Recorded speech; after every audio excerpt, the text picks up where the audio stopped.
As the Israeli military continues hitting targets in the Gaza Strip, dozens of people on both sides of this have been killed. Israel says over 2,000 rockets in all have been fired from Gaza into Israel over the past 5 days.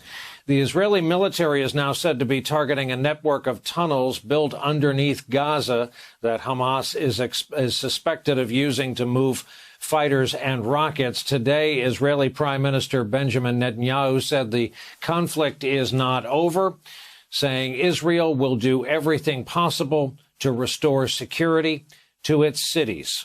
Janine, take us to our third topic, and with that, it means to take us overseas. What is different in your eyes, and I'm curious to hear your answer having watched Israeli media all day, what is different about this conflict this time?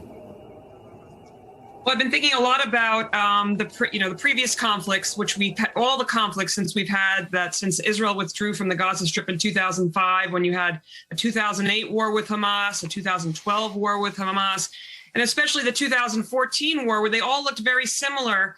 And at the end of that 2014 war, Prime Minister Netanyahu of Israel had said that they destroyed all of Hamas's tunnels. And yet here we are again with this same kind of conflict. What's different, I'd say, are a couple of things. One is politically in Israel and in the Palestinian territories. In Israel, you're about to head to your 5th election, so there's a lot of political instability there. And in the absence of a functioning government, there has been no chance of any kind of peace negotiations. And the same in the Palestinian Authority. Palestinian President Mahmoud Abbas is probably the most weakened by all of this right now. No elections now.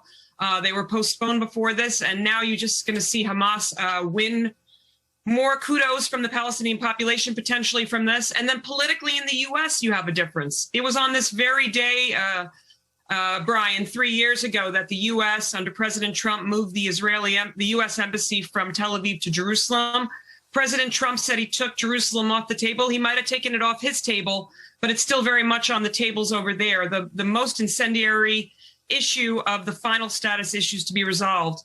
And what's really terrifying, especially beyond the fact that we're still seeing the same horrific movie over and over, this conflict cannot be solved militarily by Israel bombing, despite 1,800 rockets now being fired by Hamas. This is not the way to do it. They think they can, quote, mow the grass every few years, that terrible phrase.